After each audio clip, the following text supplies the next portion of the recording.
Okay, brothers, I want to thank everyone for being here, for agreeing to be on this distinguished panel. I'd like to thank all the folks watching on Facebook on Refracted Light. And with that, we'll get started with some introductions, and in no particular order. We have worshipful brother James Morgan.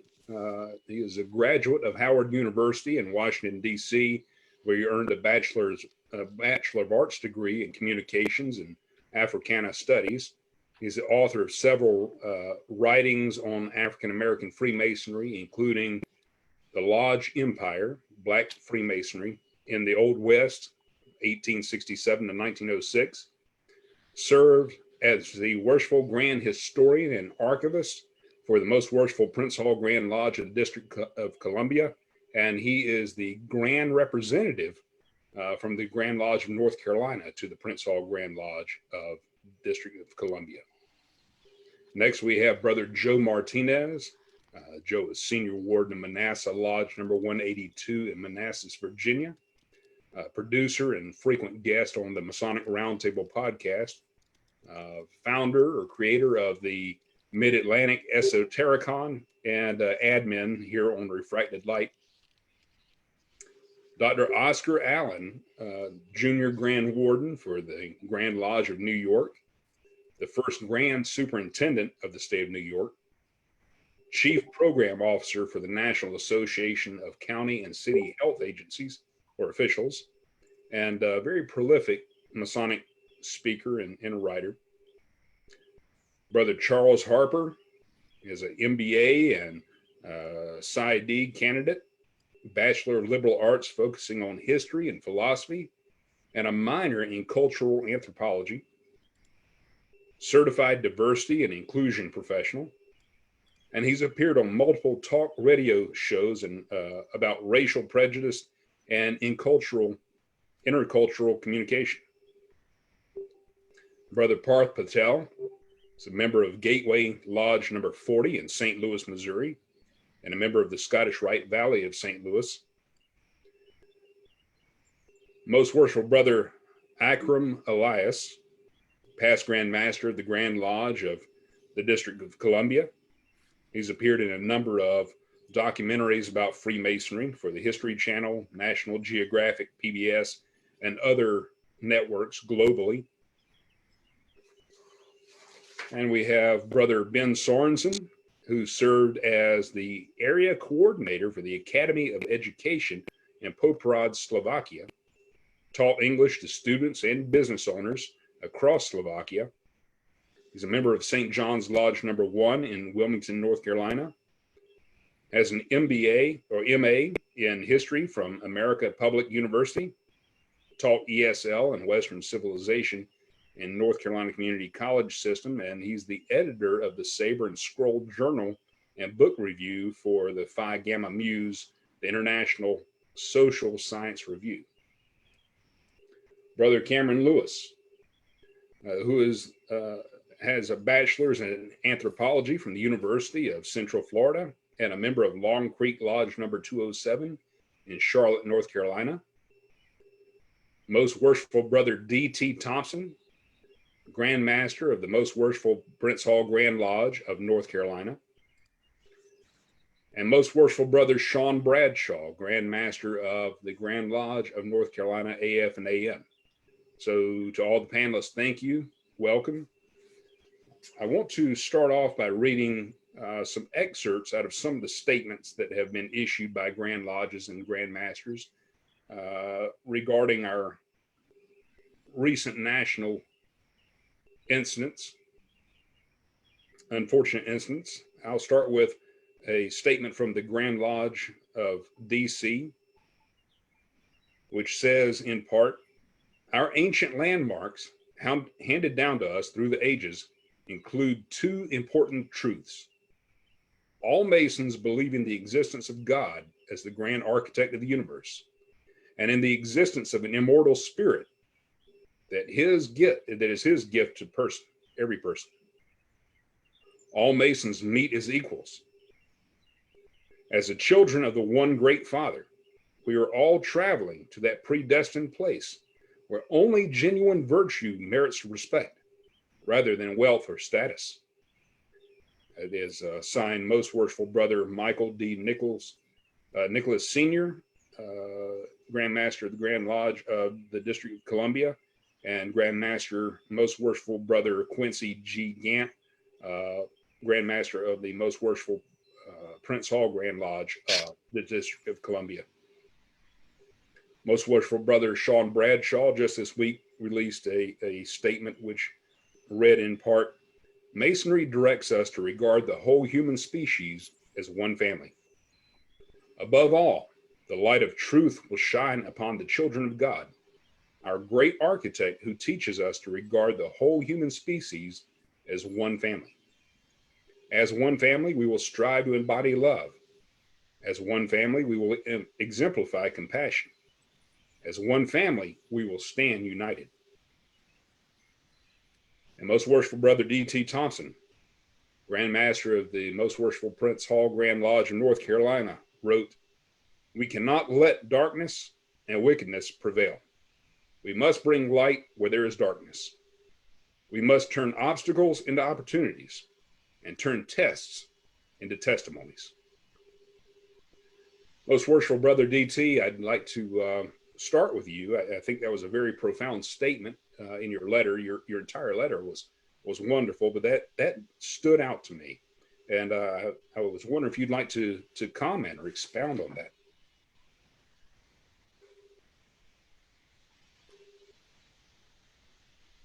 Well, first, let me say good evening, everybody. And to Brother Parker, let me say thank you for having the, I want to say courage, that's probably the best word, to put this panel together and for putting this venue together to chat, to have us men, because we are all men first, for being Masons, to talk about this subject.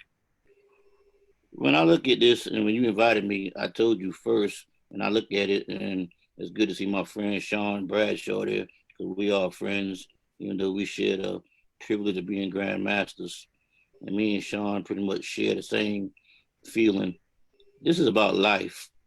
We all know in Masonry, we don't talk politics and we don't talk religion. But when we look at the civil disturbances going on around the world right now, this is about life. It's about saving lives. I know we see the slogan Black Lives Matter, but lives matter. All lives matter. And when I say it's about bringing light, we can't let darkness prevail. We can't. If I go, when you look at it, it's about bringing light to where darkness is. Darkness being the ignorance. We got to teach. We got to be willing to stand up and take. And yeah, we're gonna get attacked. We gonna, but we have to sacrifice ourselves and be willing to speak truth to power. I mean, that's what it's all about. I mean, if we don't stand up and tell the truth, who's gonna do it? And and basically that's what it is when I say turn obstacles and opportunities. There's enough obstacles out there to turn opportunities. I mean, we just got to just go out there and do it and take the light that we've got inside of each of us and just be honest with ourselves. It starts with us. If I could use the old adage of the old Michael Jackson song, it starts with the man in the mirror. Once we look at the man in the mirror, then we can go out and once we're honest with ourselves, then we can go be honest with others. And then all we do is take the light that we have inside of ourselves and go out there and just speak truth. And once we speak truth, you speak truth to power.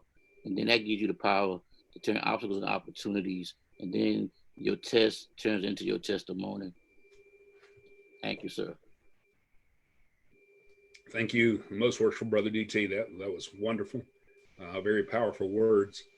Most Worshipful Brother Akram, you live in D.C., where there is a lot of unrest right now, a lot going on, and I would love to hear from you, getting to know you a little bit.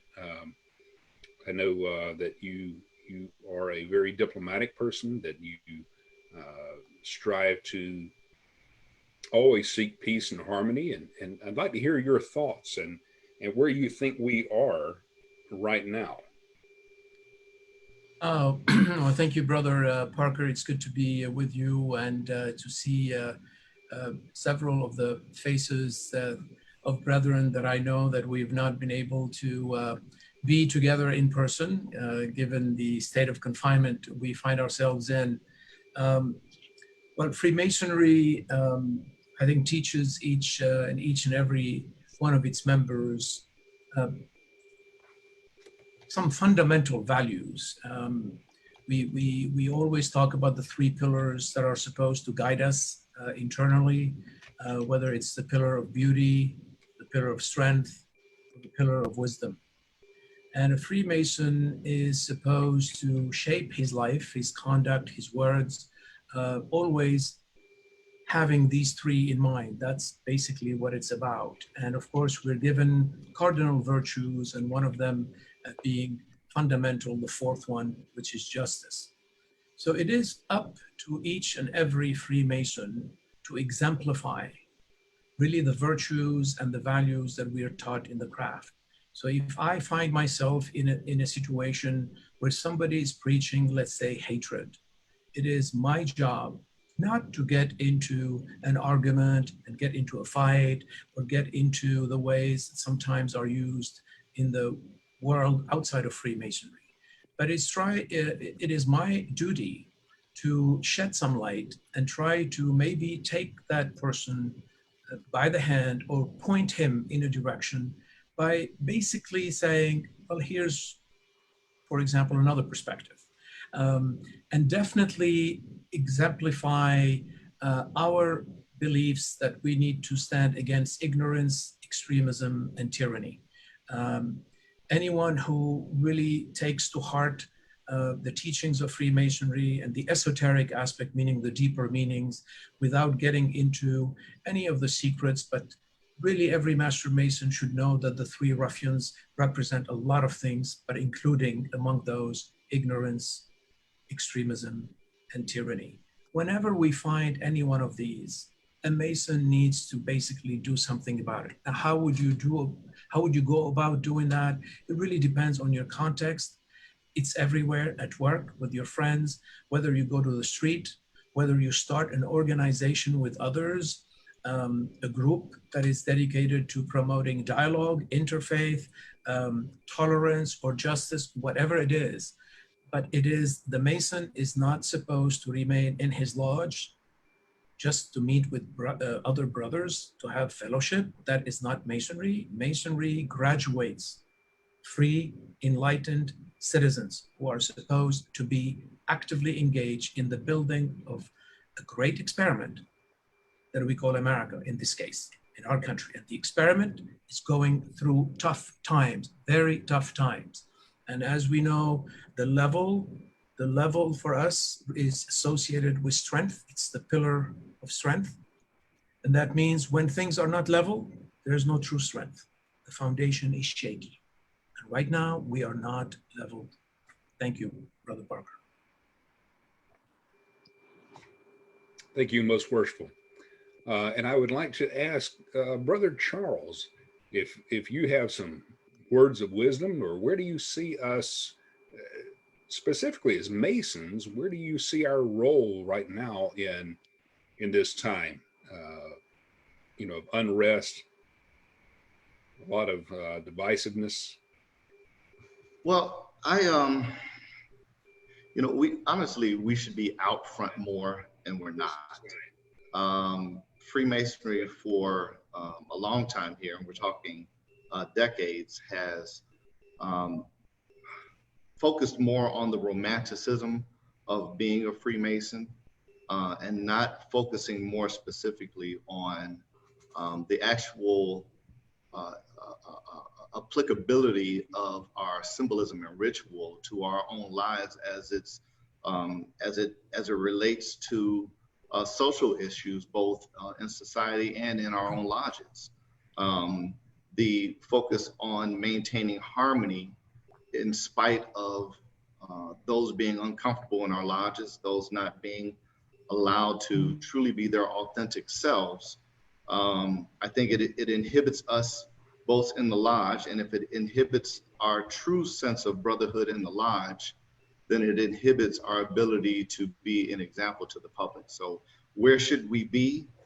As Freemasons, we should be exemplifying those Masonic principles that we've learned and taken our obligations to hold, but we don't. We get, I think for too long, we have been comfortable inside of our cultural bubbles, and that has created a disconnect between the true applicability of Masonic tenets for us to accept as Freemasons and to be that example in public, which is evident as we can recall in 2016 and so forth, where even grandmasters had to put out statements in regards to Freemasons displaying their public disagreements in social media. So we should be out front, but we're not. And I can go deeper into that, but I don't want to take up too much of the conversation. Thank you. I appreciate that. And most worshipful brother Sean Bradshaw, your statements that you released earlier this week were very apropos. I think it really struck a chord with me, and I'd like to hear from you where you think Masonry's role is, or what Masonry's role is in combating the hate and intolerance that we see around us. Well, I think Brother Charles is right. We should be out front. Most worshipful Brother DT and I have spoken several times over the past week since so much of this has happened. And, you know, one of the things that I hope comes to fruition, I know Most Worshipful has applied for a permit to allow the Freemasons to gather at our Capitol in Raleigh, North Carolina, as a Masonic gathering to show the society at large that we are a fraternity of tolerance. I think it's unfortunate that too many of our members, and I can only speak for North Carolina, but I know what my experience is. And far too many of our members have not always followed the teachings that are so clearly stated in our rituals. That's why I called attention in the statement that I put out to the quote from Brotherly Love, the first of the three principal tenets of a Master Mason. We are all one family, the high and the low, the rich and the poor. It matters not. Tolerance is a key, brethren. Being able to listen and understand and be cognizant of another man's pain, another person's pain. It's important to what we do, and it's by our example that I believe society can change. So Brother Charles, yes, you're right. We need to be out there. We need to be the example. And I'm looking forward to, and I'm very hopeful that our state government will permit Most Worshipful Brother DT and myself, as well as our Grand Line officers and others that may want to join us to make that statement, to be that example. Thank you, Most Worshipful. And Right Worshipful Brother Oscar Allen, I'd like to ask your take on this as well. You've had a very distinguished and diverse background in the medical field and working with many different cultures and dealing with many issues, across our country in the past, whether it be a pandemic or other relations. So I'd like to hear your comments and get your perspective of where we are right now as a fraternity. Thank you very much. And it's very much an honor to be here with this esteemed group of colleagues and brethren. Your question is interesting for several reasons. Outside of the pandemic, we have actually been dealing with several epidemics over the course of history. From the health perspective, you've probably heard the phrase that has been used quite often that your life expectancy is somewhat based on your zip code, which speaks to the issues of inequity, or as we call it, the social determinants of health, which has really spoken to the impact of policies, access, whether it be economic, financial, health-wise. There are several different issues that we have seen over the course of time really having an impact on individuals' lives, as well as how different communities are able to be more resilient than others. And to the point of resiliency, and speaking specifically about the impact of race and racism in our in the American culture or society, we have seen long-standing, or as I would say, in the healthy or chronic conditions that have been a result of that to a certain extent, where we are faced with an interesting period in our time is that we're in an organization which espouses, as several of the colleagues and brothers that mentioned before, have illustrated some fantastic tenets that speak to society, that speak to equality, that speak to the ability for doing not only for oneself, but the enhancement of community, and not only that of spiritual, but also mental and physical health. You know, these are things that we inculcate in our gatherings, yet at the same time, we have this dichotomy of a history that shows us one where the fraternity has mirrored what has been the societal ills at that same time. So it is not surprising that we are at this particular point in our lives. And when we think about our different cardinal virtues, one that always leaps out as me is the concept of justice. So it is not something that is foreign, but for whatever reason, we're at a position now in our lives and the moment in our lives where these conversations needed to be had decades ago. They are more poignant now, but it gives us hopefully an opportunity to build upon a substrate that is not just based on separation or of lack of cohesion, but for specifically, if we are living by these tenets, an opportunity for growth and enacting change. Thank you. Thank you. That was very, I think you hit the nail on the head there, Brother Oscar. And Brother James, I'd love to hear your thoughts on where we are as a fraternity, both regardless of whether we're Prince Hall or any other Masonic fraternity. Where are we, and what role do we have in helping to spread light, spread hope, spread love, and be a beacon of light for our communities? Thank you, Brother Parker. Good evening, most worshipful, right worshipful brethren all. You know, as Brother Parker, as I was saying to you earlier today on the phone, as a historian specifically, I think that we're at an interesting crossroads. Freemasonry is a very interesting lens through which to view not only American history, but specifically the history of various communities. Okay. And just like most worshipful Thompson said earlier when he quoted from the late, great Michael Jackson, we have to look at the man in the mirror. And for us as an institution, that means our organization, not just on a macro level, but also on the lodge level, on the community level. As I told you before, on my, and most worshipful Thompson knows this very well, the surname that I carry, Morgan, originates with my father's ancestors who came out of North and South Carolina. Okay. And trust and believe that they did not come over here from Nigeria or Ghana with that last name. So when we think about lodges in communities where you have people who carry similar surnames, whose ancestors may have once been enslaved by someone else's ancestors or sharecropped or things of that nature, you know, when we talk about this thing of Masonic recognition, you know, that's something that I've always said is very surface level. What we really have to start engaging in is community healing.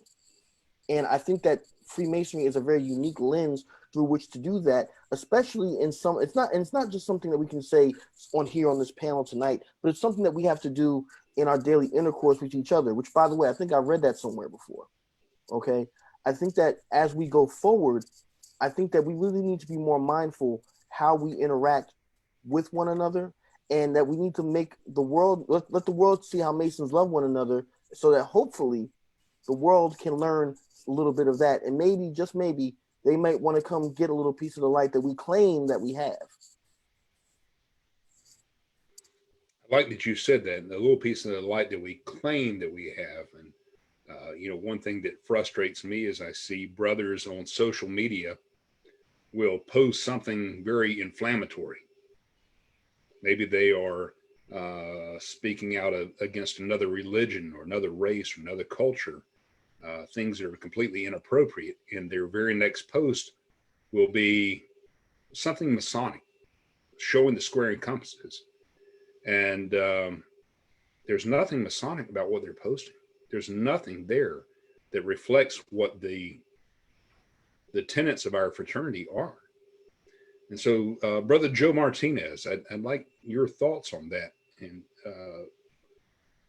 how Masons should conduct themselves, especially in a world of social media. Well, are you sure you want my thoughts on that? Because I may have to tell you them. But first of all, thank you for having me. I'm in awe at the people that are here. So, brothers all, thank you for allowing me to be a part. But I mean, to that point, that Brother James made an amazing point when it comes to how people comport themselves, and then you followed up as well with it really is dichotomous that you see friendship, morality, and brotherly love in one post, and then something politically polarizing or something really charged meant to incite in the very same breath. So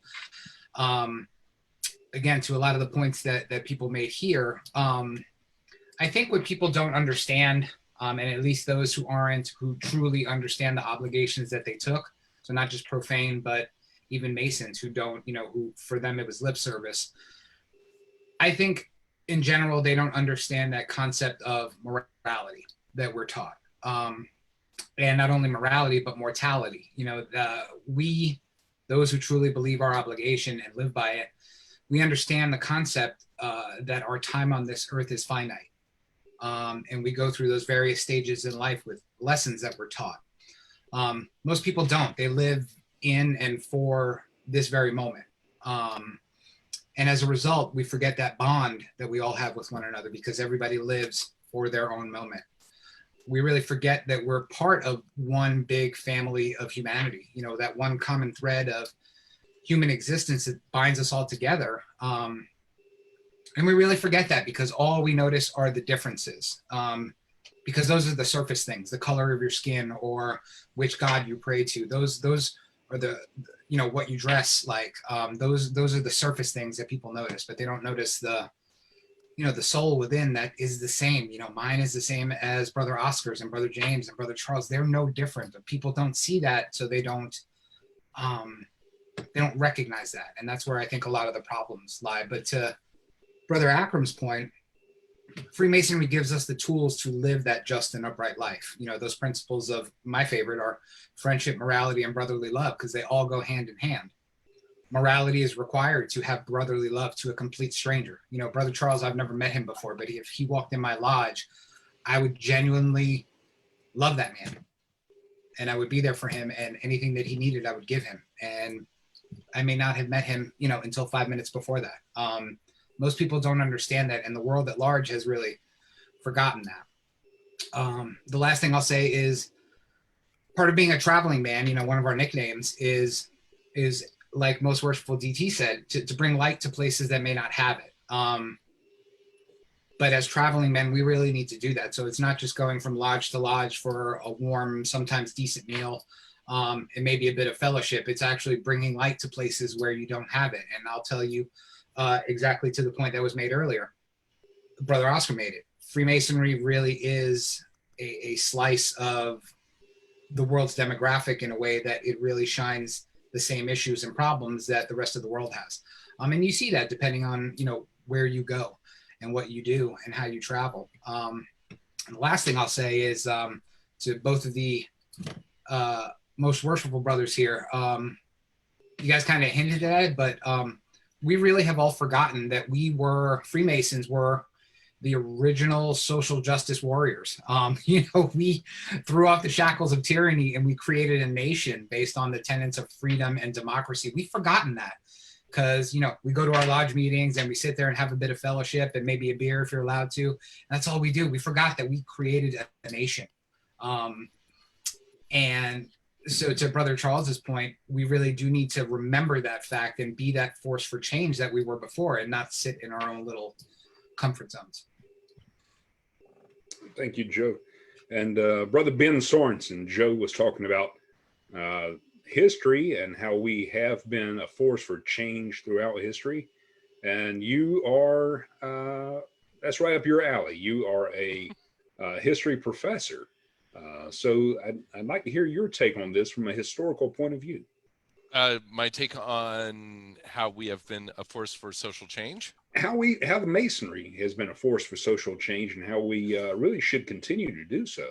Oh, absolutely. And Brother Martinez was absolutely right. We were the original social justice warriors. Excuse me. We, in our past, we basically created America, and actually the idea came out of Wilmington, out of St. John's Lodge, Cornelius Harnett. He was the one that, excuse me, I'm sorry, I have a little cough right now. That doesn't normally happen. He was the one that came up with the idea of the Halifax Resolves, which then became the Declaration of Independence, which was through, of course, we all know the 23-year-old lawyer, Thomas Jefferson, who probably wasn't a Mason, but he certainly used Masonic language. So that shows how far our influence had gone at that time. As far as our history of enforcing change, we have actually been on both sides of that aisle, and in some unfortunate ways and also in some very fortunate ways. The truth is that American Masons they were not open to bringing in Black Masons. In fact, Prince Hall and I believe it was his 17 other brethren or 14. If anybody can correct me, I'd be thrilled to know exactly how many were with him. But Prince Hall had to go to a military English lodge to become a Freemason. Which brings up why there are some American lodges like Georgia in its entirety that have always questioned the actual validity of whether or not Prince Hall Masons are Prince Hall or are Masons truly. Now, that is rather unfortunate in our history, but on the flip side, we should also take a look at what Prince Hall himself was doing. He was one of the early voices for change, for equal rights. He was very much one of the very first civil rights voices. He predates, of course, Martin Luther King and Malcolm X, but their platform was built on the foundation that Prince Hall laid. We often forget that Prince Hall was very vocal. And also throughout history after him.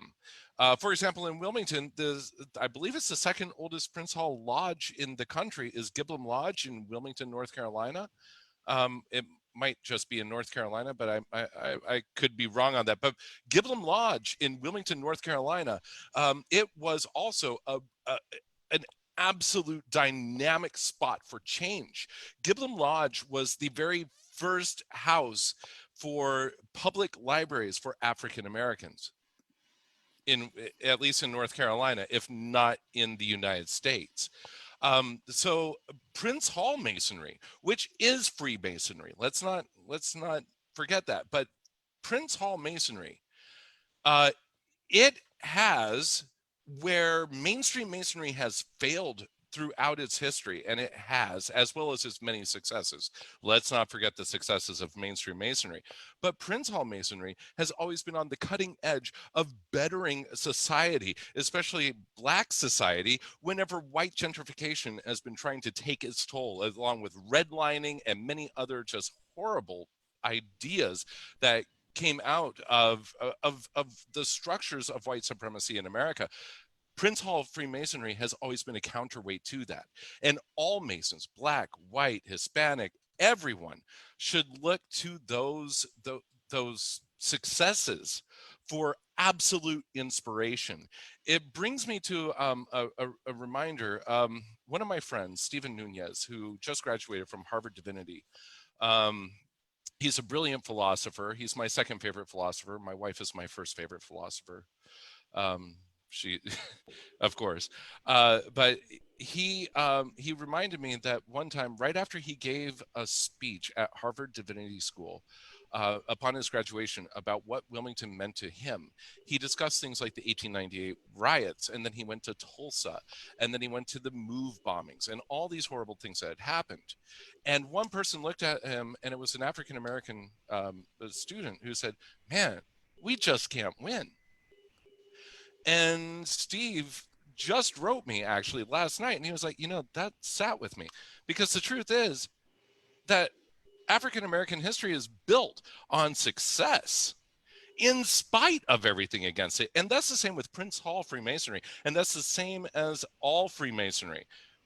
It has always found its successes built on everything in spite of it. People think that we're the Illuminati today. And yet here we are right now, thanks to Brother Parker, a brilliant Freemason, many other Freemasons of all walks of life, sitting together and actually having this discussion.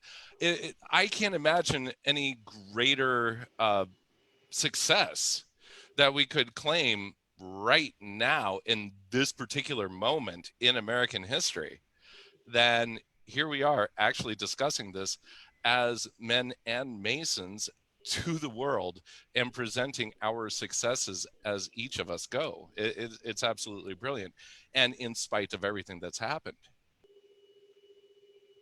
So thanks, Brother Ben. Thank you. That was wonderful. I appreciate you calling me brilliant. You're not wrong.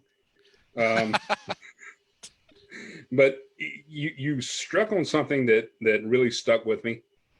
Masonry has no regard for a man's race, religion, culture, nationality. It's the internal part of man that matters. And for Masons, as long as you have a belief and faith in a divine supreme being, deity, you're welcome. If you have that morality, go ahead, Brother Ben. Oh, yes. According to all of our literature, absolutely. And those of us who are esoterically minded, we live by that. But I have seen many instances where so many Freemasons, for example, there was an edict out of Florida which pushed out Odinists and neo-pagans. That's not in our perspective as Freemasons. There have been many people, for example, at a Scottish Rite Lodge that I went to, I won't name where it was, I ran into a Prince Hall Mason. I gave him a token. I turned to a friend and I said, "This man is a Mason, you can give him a token." And the white man just looked at me, turned around and walked away. So these things, they hurt me viscerally in ways that are ineffable. The truth is that, yes, we should be living exactly as you said, Matt, but there are so many people who are stuck in the torrent and they're not delving into the actual lessons that we're supposed to be giving. I think they're stuck on a knife and fork degree rather than actually listening to the lessons that we present. Yeah, I was going to speak to that, Ben. You're hitting it right on the head. If I may, please, before I get too caught up, Matt, if you're okay with that, sir. Before I hit the mute button on you, Ben, yeah, please. Sorry. You know where Ben's going, and Ben and I have had not enough conversations about this, but definitely a lot of conversations about this. You know, how relative do we make the application of symbolism to our relative perspectives and behaviors? If we are having, and I put it out there, if we're having these conversations in a cultural bubble, where we are all comfortable already having these conversations, then there's no impact on organizational change. The organization will continue as it is. But if we are to say, for example, we're the point within the circle, circumscribe and the rest of that, well, that's a relative symbolism, and we can go alchemy, or we can go straight traditional ritual. But even if we're going straight traditional ritual on being the point within the circle, then we have to say that the due bounds of mankind is everyone, and then we have to keep a relative closeness to that. Well, we can say that the closeness of that relative due bounds is the idealism, the convictions, the beliefs that we hold true.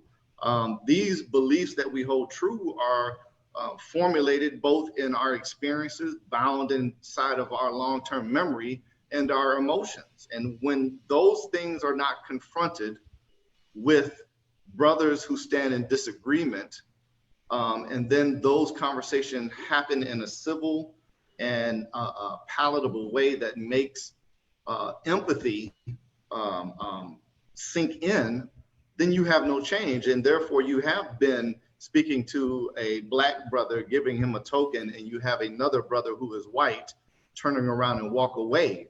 Their experience has been what it has been on the non-acceptance of Blacks being Freemasons. And that confrontation by Ben is not going to change his opinion, because there's no accountability to it. He can go to his lodge, where is his comfort zone, and he can exist in comfort. So until there is a measurable accountability, an acceptable accountability levied about the confrontation of ideas that are comfortable to one and uncomfortable to others, as we allow our brothers to be vulnerable, then we cannot expect, no matter how we profess these romantic ideas of symbolism, we cannot expect a change in the internals of a man. If I might point out, Charles, sorry, Oscar, I'll let you jump in. I'm so sorry. Charles, actually, it was within the time period right after that happened to me. I was thinking about leaving Freemasonry is the time we met, and you are the reason I actually stayed in. So I'll end it there. I appreciate that. I'm going to take that feather and put it right there. Yeah. May I jump in for a second, Matt? Yes, yeah, I think Right Worshipful Brother Oscar was.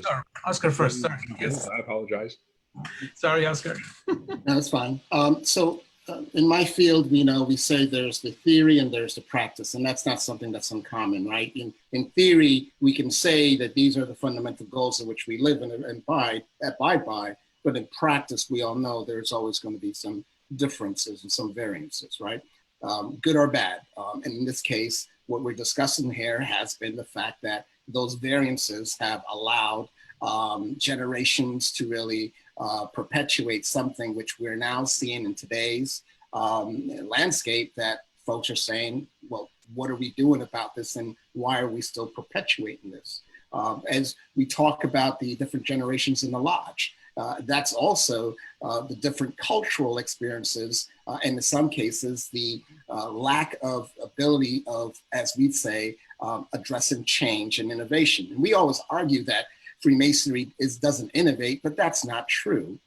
Everything that is shown with the history of Freemasonry is one that abides by and addresses innovation in a way that keeps it relevant in its societal cultural context. And where we are now is a question that many brothers are having, both young, and old. What is the relevance? If we do not have a collective voice, if we are not leading from the front, if we are being silent, what is our relevance in this day and age? And specifically to the extent of where we're seeing the fact that, and Charles kind of mentioned the point, the ability to be human first and foremost, and in understanding what humanity and mortality and everything else the brothers have mentioned in the panel before. If you can look at another person as a real human being, if you understand and are embracing, let me not say understand, if you are embracing the concept of brotherhood, not by virtue of convenience, but by a full-throated understanding and connection with what it means to be a brother, then you would be able to understand at least, or start the conversation as to why there are certain brothers who are in our midst who are in an intense pain right now, based on what they're seeing both as men and as Freemasons. And they're looking to the fraternity to provide them with that outlet, that opportunity, that embrace as men to help put that back to, hand to the back to support them in this moment of strife and turmoil. And when they don't see that, they begin, and when they see not a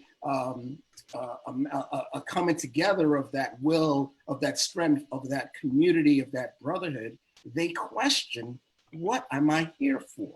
Why am I still in an organization which says the theoretical, but here I am in the practical, and I seem to be on an island? And that's where I think, rhetoric and everything else aside, that we really truly have to come and reconcile what it means in this day and age and how we really address that relevance. Otherwise, we will be lost. Thank you, Right Worshipful Brother Oscar. That was wonderful.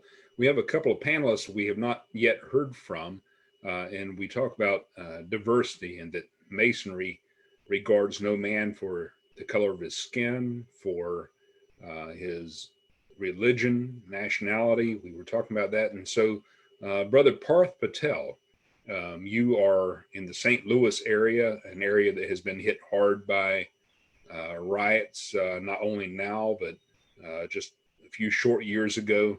And we'd like to hear from you, and what are your thoughts? First of all, thank you very much for having me and for having this conversation. Incredibly humbled to be a part of this conversation. And personally, I've been thinking a lot about this, and I think, as so many before me have spoken, it starts at a personal level. What can I do? Because, pebble by pebble, we build mountains.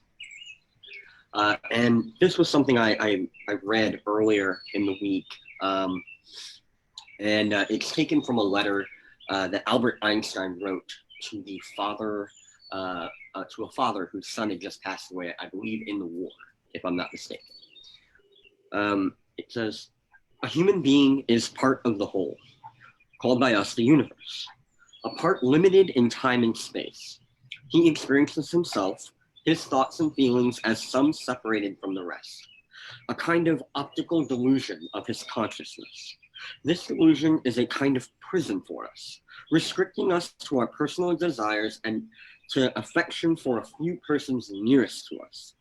Our task must be to free ourselves from this prison by widening our circle of compassion to embrace all living creatures and the world of nature and its beauty."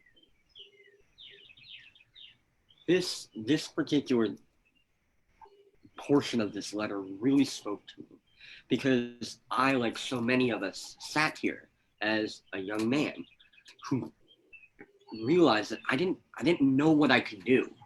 Sure, I could be there, I could stand beside my brothers and beside my friends, but I felt like I needed something more actionable. And what can I do to be more actionable? And what I got from that was this idea that we've sort of encapsulated here. Brother Charles has hinted at it, and Brother Daniel Thompson and Sean Bradshaw have also hit on it. But it's this idea of being open and honest with ourselves and with the people that we're surrounded by, and taking a good, hard look and practicing a little bit more compassion, a little bit more kindness, and a little bit more empathy. And I think if we all did that, can you imagine that, just what that would change? Thank you, Brother Parth. That was well said. Thank you. Brother Cameron Lewis. Worshipful Brother R.J. Johnson made a comment on Facebook that I think you might like to respond to with your thoughts. R.J. said, "Dr. Mike Shirley once said, it's because I believed in Freemasonry so much that I had to leave it. He was referring to the fact that what we teach is not always what we practice. So he did leave. He hasn't been back to the lodge in almost 4 years. I'd love to hear your thoughts on that. Thank you. Well, first, thank you for the opportunity to be on the panel, the opportunity to speak a little bit. I am, as Brother Parth said as well, very humbled to be in this company. But yeah, to address that, that is very apropos. I've struggled with some questions about that myself recently. I was, as the days wore on after the murder of George Floyd, and I'm going to call it that, and I hope that term doesn't make anyone uncomfortable.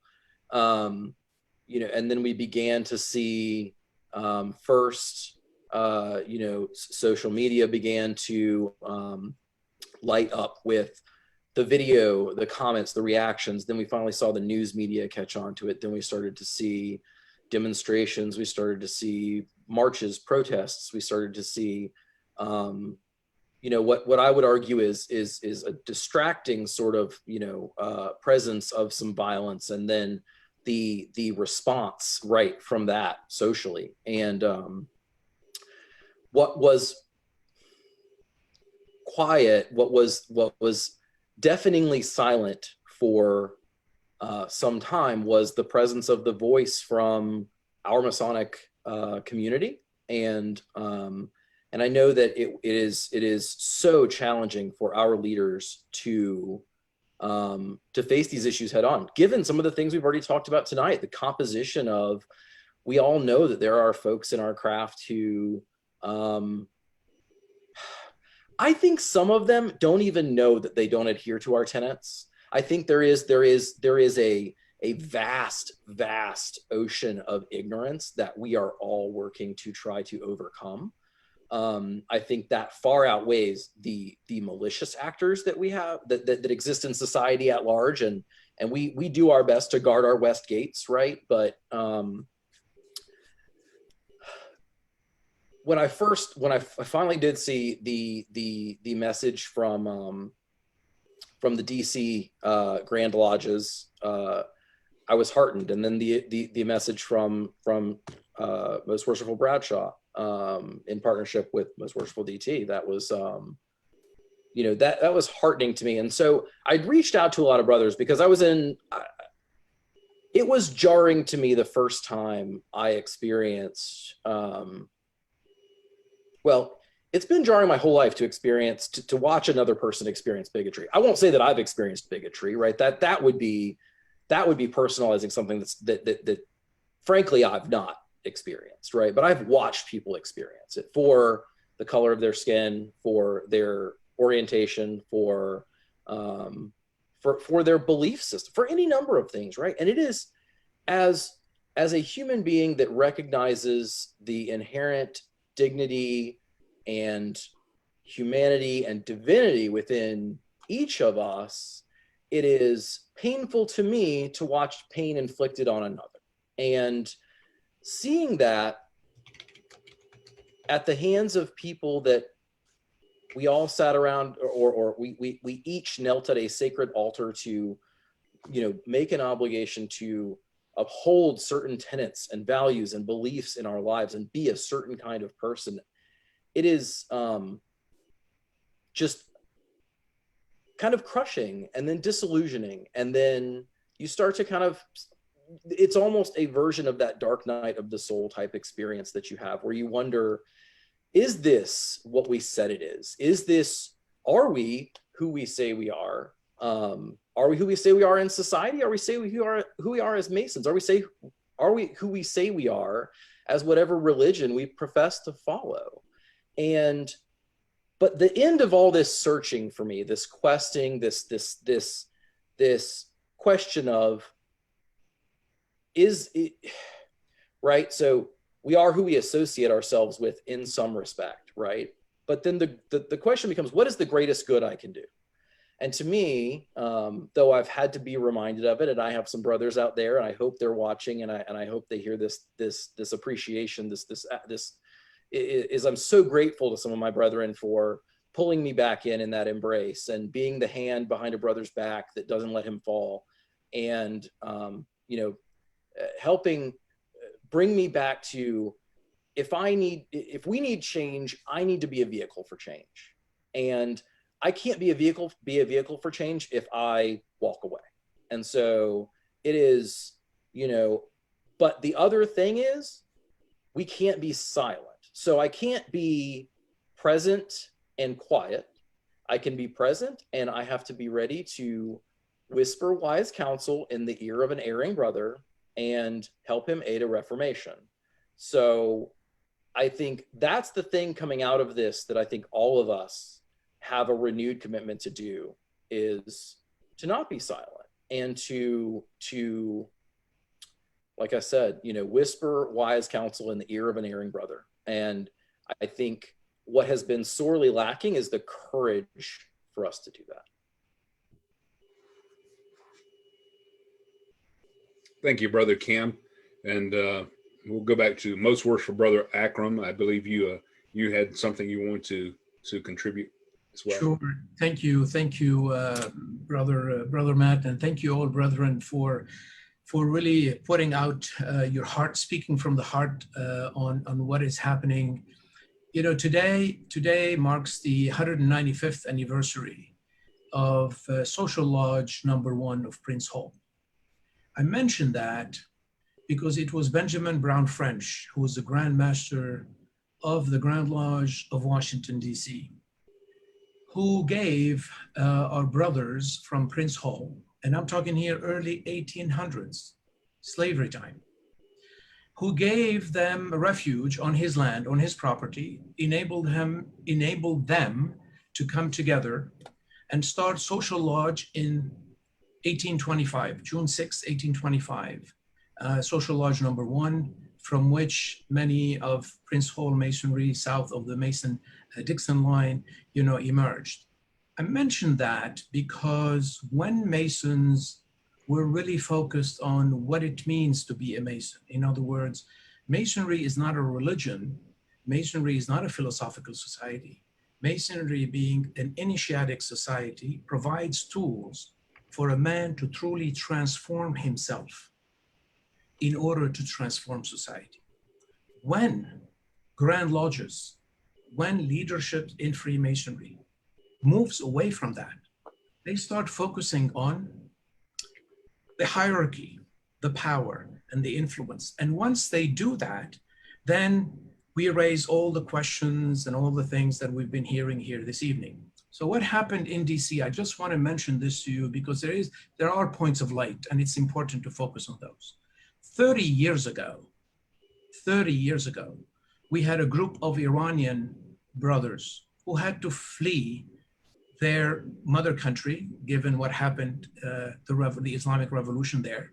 But they wanted to really preserve their Persian tradition in Freemasonry. And our Grand Lodge gave them a home. It took them 5 years to convince the leadership of this Grand Lodge, which was all of the same color, same ink, same anything you want to see, to give them the opportunity to start a lodge, and they called it Mer Lodge, light in the Farsi language.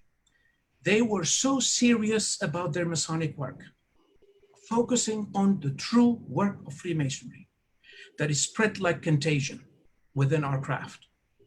We've had already 2 Black Grand Masters. Right now, we have a white Catholic Grand Master, followed by a Jewish Grand Master, followed by a Black Grand Master, a Hispanic Grand Master, followed by a Black Grand Master. We have more than 50 nationalities, every color you can imagine, every religion. You go to lodges, you will see in so many 5, 6 holy books, we call them the volume of the sacred law. When we go back to truly focusing on the deeper meaning of Freemasonry, that is the esoteric, the deeper meaning, then the magic starts. But when we don't do that, then what is Masonry? Like every other organization.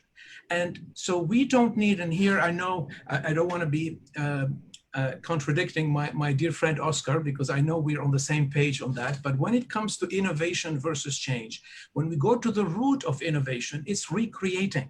We don't need to recreate Freemasonry. Freemasonry tells us from the beginning, we're giving you everything, but we embrace change and we have to always remain relevant. And we become so by focusing really on the fundamentals instead of everything else. And what we're missing is that it is hierarchical. Freemasonry is structured hierarchically, not for power, to preserve the sacred space. That's it. So keep the distractions of the profane out so the person can work quietly in that safe, sacred space to improve himself and transform himself and work with others so they can go. And that's when Masons created civil society organizations, educational institutions, justice type of organizations to transform, or going all the way back, as Ben mentioned earlier, to starting this country. It is only by going back to truly our ritual and living it, therefore discussing the deeper meanings. What does beauty mean? What does moon and sun? How can I really diffuse light with beauty and strength and wisdom if I don't really focus on how to apply those in my daily life? Otherwise, that's what it is. But I just wanted to give you that because it is. And you know, I'll close with one thing. When our two Grand Masters, Most Worshipful Brother Gant of Prince Hall and my Grand Master Nicholas, they wanted to go down to Judiciary Square, where there is a statue of Abraham Lincoln. That statue was unveiled by Benjamin Brown French, of course, in the presence of the President of the United States. And I need to read you just this one sentence. This is how Benjamin French closed the tribute to Abraham Lincoln. Let the fathers of the city, in times of trouble, gather around it and acquire inspiration by calling to mind the firmness, patience, fidelity, zeal, and nobleness of character of him whom it represents. They wanted us to gather both at the statue to make the joint statement. It was only because City Hall, with all the protests that are going on, and they did not want to put police and security away, they just asked us, please don't. Just to show we can by simply living our values. Thank you for allowing me, Brother Matt. Most Worshipful Brother Akram, that's great. And you said something that stuck out to me. You talked about creating a sacred space. And I would like to turn that back over to Most Worshipful Brother Sean Bradshaw and Most Worshipful Brother DT. When we talk about sacred space, let's talk about that in terms of taking that outside of the lodge room and into the world around us. And I'd love to hear your thoughts on that. Well, I'll speak briefly to it. Actually, I'm not sure that I can add any more to what Most Worshipful Brother Akram said. I think he stated it perfectly. The sacred space that we hold within the lodges are really held within ourselves. And when we go out, having that within us, people can't help but see it. They see the light in us. I think Most Worshipful Brother DT spoke to that at the very beginning. We change society by who we are, by the transformations that we make. And those transformations are made ourselves by actually studying, contemplating the symbols and rituals so that we come to see within ourselves our own faults, those rough parts of the ashlar that we attempt to smooth with the various tools, the symbols, the words that we use, which are more than words, they're deep parts of who we are when we begin to live them. The greatest thing I think that we can each do is daily look within ourselves and take some part of the ritual, some symbol, whatever it is, it doesn't matter. From day to day, it can change, and say, what part am I working on today? How am I going to improve myself today? and be honest, because you know who you are. You know what your faults are better than anyone else looking from the outside. You see what's on the inside, and so you have to address it. That's when that space inside you can become more sacred. Thank you, Most Worshipful. Most Worshipful Brother DT. I'd love to hear your thoughts on that as well. You really want me to follow those two great gentlemen up? Oh, you're a great gentleman yourself. Go for it. Basically, hey, we all leaders. We all know ourselves. I follow what the Grandmaster also said. It's, as I said before, it starts with us.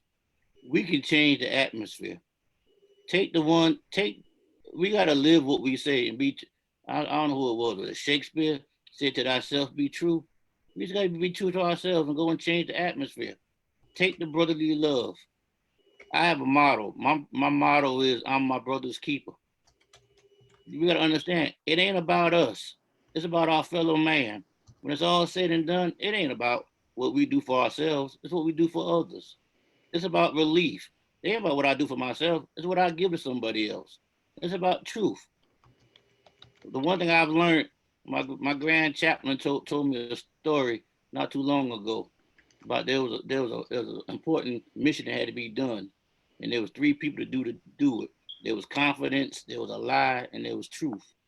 He told me with confidence, told him, well, I ain't gonna get it done. And then lie said, well, I'll be the first one to get it done. But then it was truth. And truth said, well, I'll get it done, but it'll take me a long time to get back. And then what the lesson of the story was, the truth will last forever, but it's gonna get beat up it's gonna get beat up. But in the end, no matter whatever happens, when it all gets back, in the end, the truth is the truth. The truth outlasts a lie no matter what. So as long as we stand on truth, we can change the atmosphere. We just got to just stand up and be willing to go and do it. Thank you. It reminds me of a line from Hamlet. To thine own self be true. I think that's a great statement. I think it is very pertinent to what we're discussing tonight. Brothers, I'd like to open it up to all of the panelists. Feel free to jump in, but I'd like to hear your thoughts on the role of Masons today and how we can continue to offer healing and support to our communities, regardless of race, religion, culture. How can we unify our people, unify our communities, and our cities, and spread that love and spread that light that we profess in Masonry? Brother Parker, I think the first thing that we have to do is to remember that, as we say when we first come in and we want to sign a petition, we have to be men. And being the men in our communities, or as Most Worshipful Brother Elias said, the fathers of our cities and whatnot, we really have to be that. And we have to hold ourselves and others accountable. You know, whether that's on our jobs, whether that's in our places, in our houses of worship, we have to make sure that we are truly living out the principles that we say we are. And some of that is because we get into this thing of being very macho sometimes when I say being men, but there is an aspect of healing as well that goes into that. There's an aspect of forgiveness and an aspect of, as Most Worshipful Thompson just said, of sitting down and telling the truth and having some conversations that are going to be tough. There might be some tears that need to be shed. There might be some feelings that need to be hurt. But at the end of the day, when it's all said and done, we need to be able to come away from these situations more closely knit, not just as Masons, but as a human family. Because at the end of the day, that's really what it's all supposed to be about. At the end of the day, is the uplifting of the human family and the uplifting of the creation in which we inhabit. Because I don't care what religion you claim to profess, but all of them that I know of teach that, you know, we were placed on this planet to be good caretakers and good stewards of it. How can we do that if we're not properly taking care of the environment in which we're born into? How can we do that if we're not properly taking care of each other and making sure not just that my children are taken care of, but that your children are taken care of? Okay, that's how we do it, by being the men that we claim and profess to be. Go ahead, Joe. Oh, thank you. Just to touch on what Worshipful Brother James said, I think it's also that we need to, as Freemasons and as taking that role, and I hate to use the term, but taking that role to be that social justice warrior, quote unquote, that we were 300 years ago. We need to be honest with ourselves, and we need to be honest to the obligations that we took.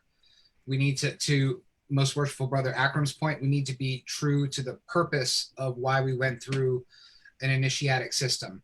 Why did we experience that process of life and death and rebirth? Why did we go through that process, and why were we given that allegory and taught those lessons? You know, nobody, a good friend of mine always says, people don't join Masonry to learn ritual or to learn their catechism. They learn to become a better person. But we use those tools in order to create a model for ourselves in our head on how to become that better person. And then just going back to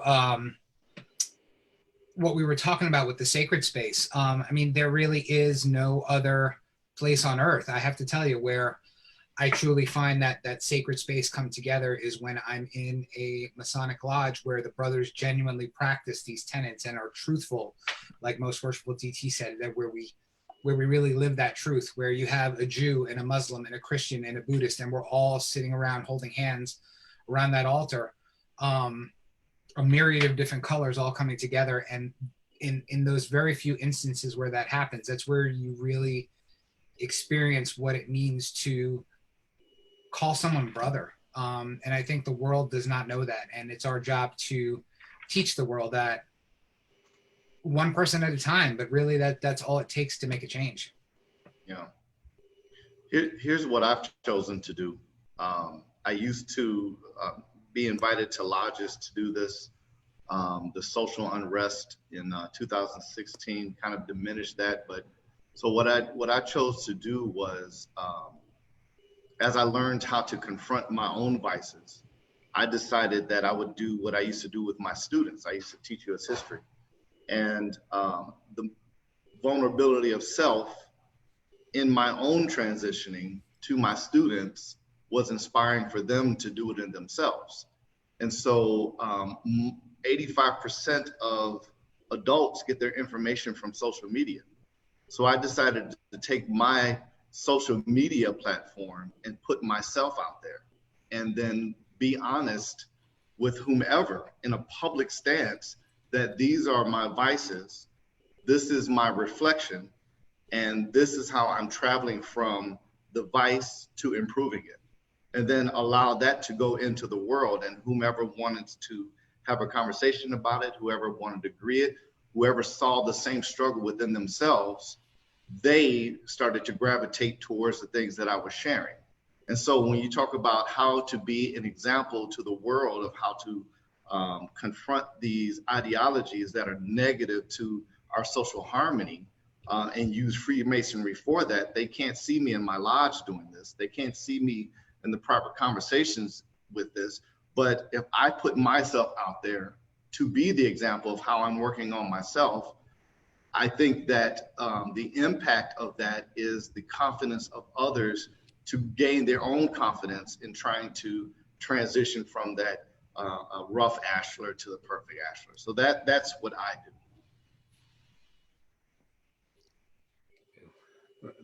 Thank you, Brother Charles. Brother Cameron, I think you want to make a comment. Oh yeah, that was a little hard to follow. I mean, a little hard to follow from the extent of coming after it, not hard to track it. But yeah, I think the thing, you know, I kind of have this term in the back of my mind that I like to use, and it's silly, but it makes me think of the way you really can bring change into the world. And I call it like subversive radicalism, which probably sounds kind of crazy, but the idea is this: like, if you want to see people be kinder, or see people show more brotherly love for each other, do it even when it's hard to do, but do it in ways that it is seen. I mean, we don't want to be glory hounds for our good deeds, right? That is that's dangerous, and that's ambition, right? But what we do want to do is show people that good exists in the world, show people that love exists in the world, show people that kindness exists in the world. One of my favorite things at work is when I see people on other teams come up to me and say something about, you know, how they wish that their managers treated their teams that way. And once again, this sounds like bragging on myself, but I'm really not trying to. My point is, though, like, that's that being the change you need in the world. But like, it's simultaneously, you have to do it visibly, but in like a non-flashy way, where this is just normal. Being good, being kind, loving your neighbor as yourself is just who we are. Like, it's just the normal course of things. And then like the bad stuff looks so much worse when good is the normal. And like, that's how we push in the right direction.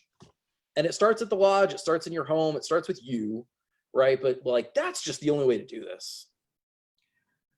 May I jump in, Brother Matt, to build on Brother Cameron? Thank you for sharing that beautiful thought, because it reminds me of the concept of relief.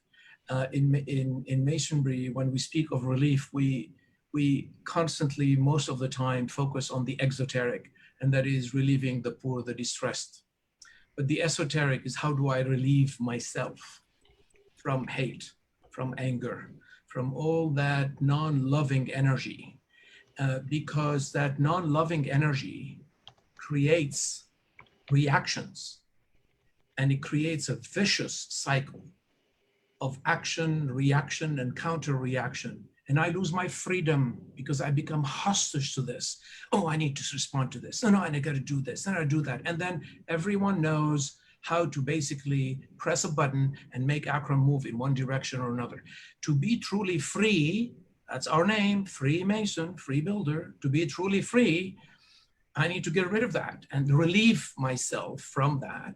So what you said, by being kind, by doing the right thing, the loving thing, you don't expect anything in return. And the more they hate you, the more you love them. It's okay, because it doesn't matter. You feel free. Otherwise, you become hostage to that dynamic. And that is one of the fundamental aspects, beautiful aspects of Freemasonry. So thank you for bringing it up, Brother Kent. Most worshipful Brother Akram, you just said something that, wow, just blew me away. The more they hate us, the more we love them. Those are some very powerful words, but I think that's true. I think that's what we should strive for. We need to love our fellow brothers. Every human is deserving of that same love and compassion, and we espouse that in Masonry. But do we always live that Masonry?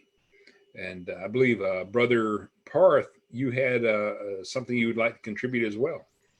This is actually awesome. This is perfect, because I was actually just gonna almost piggyback right off of what Brothers Cameron and Brother Akram were saying.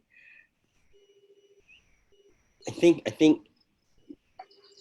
of course, we need to practice those ideas of compassion and empathy and kindness, and just spread so much love and light that it's moderately to severely unbearable. But I think so much of that, right, we can't get arrogant with it either. The death of ego is so important in that process. We do it not for the accolades, not so that, oh, I can see someone else, but not with the intention of, oh, I hope this person sees me doing this right, or so that my chest can be puffed up, so that I can stand with that kind of, but because it's the good and the right thing to do. Because I feel like now is the time. History has its eye on us. What are we going to do? What come you here to do?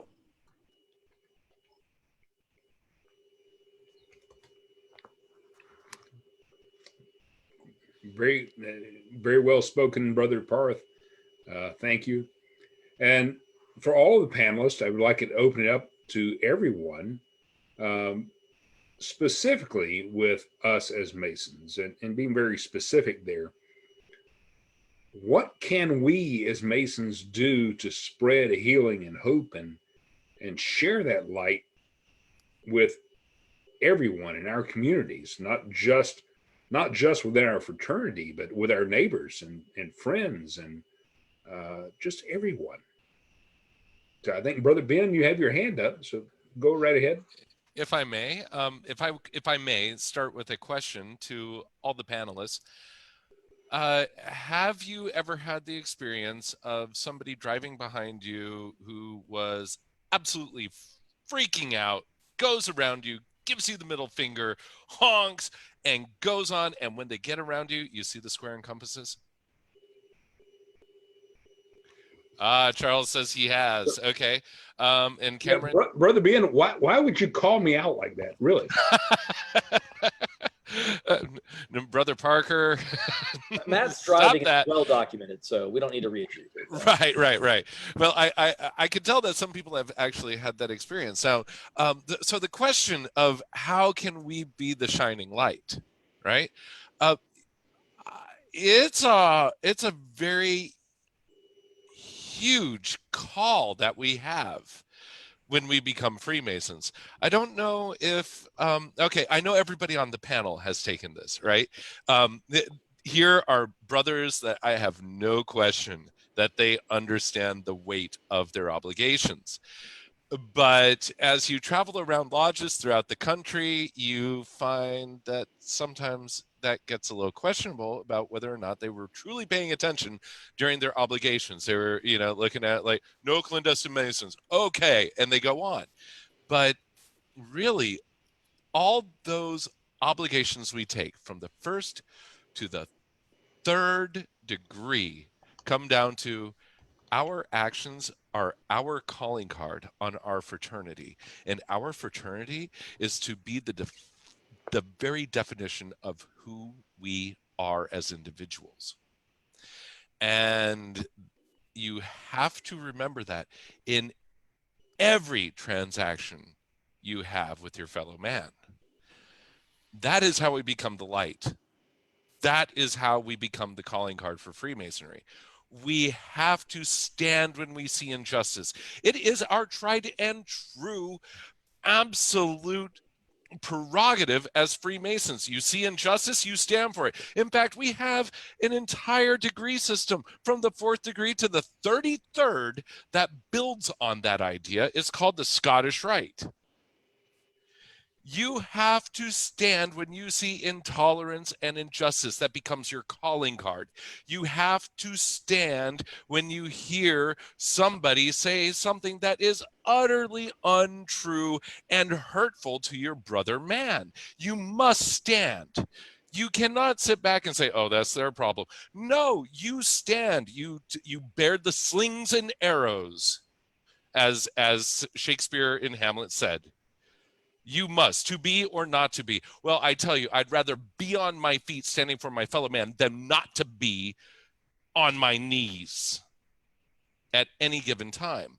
We must remember that the obligations come down to, we are the calling card for the fraternity, and we as individuals are that calling card. Every interaction you have, you must do on the square, circumscribed by the compasses. If anybody wants to jump off that, I'm gonna actually touch on that only because I'm gonna stand up for Brother Oscar because he's been patiently waiting to talk. So I'm gonna stand up for him and give him my time so he can talk. I appreciate you, Brother Martinez. To the extent of the question, and also trying to, if I may, politely bring it back to kind of where we have started this and what has been the genesis, or I should say the eruption of where we have to find ourselves surveying the land and identifying what is our charted path, right? Using all the analogies I can in one particular sentence. The reality is that, as going back to this applied versus practical and theoretical, I should say, we need to be able to understand what that essence of humanity and brotherhood is. We can't necessarily say, well, if you don't do it this way, then you are wrong. because everyone has their own particular truths.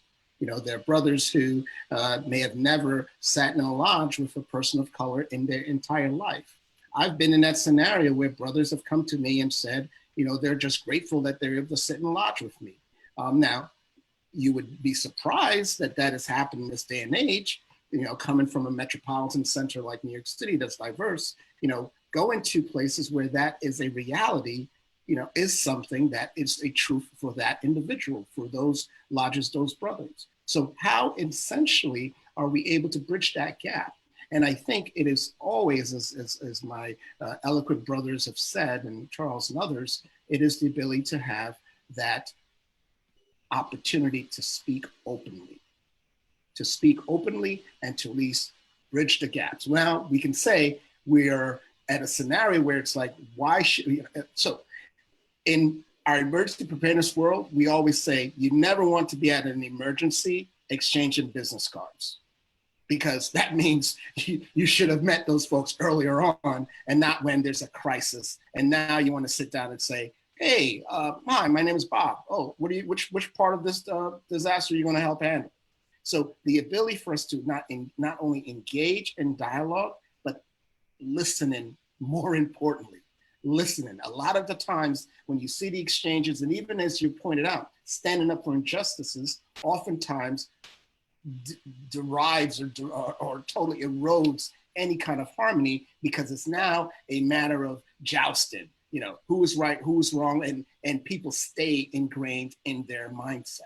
You know, I think quickly about, and not to be, you know, unless my brother, worshipful Akram mentioned, and I'm joshing about the term innovation. You know, he's correct. Nothing. We're not creating anything new, but we are adapting. We're changing. We're becoming more flexible with respect to the changing climates. Obviously, in 1717, they didn't have Reflected Light Facebook page, but now we do. You know, so I point to a scenario that we use in my Grand Lodge, my grand jurisdiction, which is that of the Masonic Compact. And we've revised that now to call it the Masonic Compact. And I'm not going to read it totally, but just say a few words, which I think goes back to the element of not only this question, but even the spirit of today's conversation. In this compact, it is said, I know that education and the rational use of the mind are the keys to facing the problems of humanity. Therefore, I will bring my questions and my ideas to my lodge and strive to advance the growth of my mind alongside my brothers. I know that charity is the distinguishing human virtue, and that personal community service is the best demonstrations of one's commitment to humanity. I acknowledge that words without deeds are meaningless, and I vow to work with my lodge to provide service to the community and promote charity, friendship, morality, harmony, integrity, fidelity, and love. I know that friendship, fidelity, and family are the foundations of a well-lived life. I therefore vow to be a faithful friend to my brothers, as I expect my lodge to respect my personal obligations and to treat my family as though my family were their own. And I know that Masonry's power is best exercised when its light is shared with the world at large. I therefore vow to bring the best of myself to my lodge in order that my growth may be fostered and nurtured, and present myself to the world as a working Freemason on the path to building a more perfect temple. Because I am a Freemason, these values and aspirations are guideposts for my progress through life. Just wanted to share that because I think contextually it goes to the question and why we are even where we are at this present moment. Thank you, Brother Oscar. That was fantastic and right on point. Brother Lin Chow has asked a question, and this is a sensitive question, so I would just caution the panelists, be very careful how you answer this question without getting political. We want to avoid that. But Brother Lin asks, how does not being silent mesh with not being political, since we as Freemasons are supposed to talk not supposed to talk politics or religion? Can I jump in and take like a little quick reaction on that one? Please. So I think we far too frequently conflate politics and social issues. And actually, Most Worshipful Bradshaw mentioned this in the chat a little earlier. We were kind of having a little back and forth, and shed a little light on me. It kind of made me see things a little differently, and so I appreciate that. But there are things that we can debate as policy solutions, and that's politics. Or which individual representative to vote for, that's politics. But things like the inherent dignity of other human beings, equality before our God and the rest of mankind, equal justice under the law, those aren't debatable. They're not opinions. They're cherished institutions, beliefs, and values. So I think we can absolutely get to a place of open, frank conversation without dipping into the realm of politics. But it is going to make some people uncomfortable because they either know or they don't know, but they may not adhere to those tenets, and it may make beating them over the head with, you're not recognizing the inherent dignity of all mankind when you say this, or when you do this, or when you and we're going to get right on the boundary of politics. But going back, there was some discussion, I think, Charles, you mentioned the point within the circle earlier, and we're just going to have to make sure we stay inside that circle when we have these conversations. So we have to stay within due bounds, but we have a duty to speak at the same time. Yeah, I'd like to piggyback on that if I could. You said conflated. That definitely, we, for example, the advancement of civil rights is now a political issue, but at its origination, it's a humane issue. So if we're going to say, hey, Black people need to be able to travel and walk freely and be freely themselves, someone now may look at that through a political lens, just simply because of where society has pushed it. But if we cast aside outside influences on our own ideology, our own lens, then we start to realize that some of the things that we can focus on, can solve, can discuss are actually not political or not religious, and therefore are allowed to be discussed within the lodge. How are you feeling today? Well, I feel terrible because George Floyd was murdered, and I feel like that could have been me. Now, is that political? No, a man was murdered. Another man identified that could have been him, and he is feeling frustrated, scared, fearful. Now, when you say that discussion can happen in the lodge because the finality of it in the outside world becomes something else, you're saying to that man, you cannot discuss that here because of what may become of the conversation based on someone else's lens. Now, are we forcing individuals to acclimate to a culture that's been restrictive? Or are we saying, as Matt said, are we free Masons where we're able to come into this place of sacred trust and allow our free thought that's in our mind to go into the lodge atmosphere, and with the help of my good brethren, discuss it so I can find some reasoning, some reckoning, and some support with this. So absolutely, I just wanted to piggyback on what Cameron said, because I love that. If I may? Please. Oh, thank you. I just want to very quickly just kind of remind, certainly not the members of the panel, but the membership of Freemasonry at large, that the demographic that is in power, in not only in this country, but in many countries, for them, it is easy to say that we should eschew politics. Let's not make this a political statement.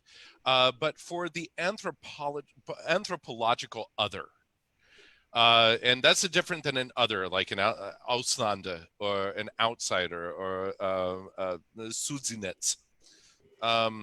We have to remember that for the people that are not of the majority demographic, for example, in America, that would be white Anglo Saxon Protestants, right? The WASP. Politics turns into a matter of life and death for some demographics. For us, it seems like, oh, we have this policy or we have that policy, you know, and it looks like just policy. But if you are actually in a demographic that is truly affected by this, your choices of flourishing, of eudaimonia, as Aristotle would have said, and starving and death become stark. And that makes it very hard for us as Freemasons who live in the light to be able to address these issues without delving into politics. It's something that we have to always make sure that we remember, that for say brother, I don't know, for example, Brother Parker and I, what is politics could very well be for somebody else a matter of existence to non-existence.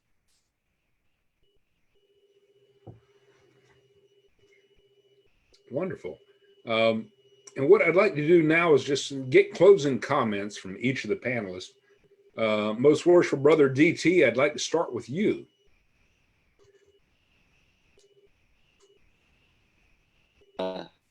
Well, I want to say it's truly been an honor and a pleasure to be part of this fantabulous panel. I've learned a lot, and I really truly enjoyed myself.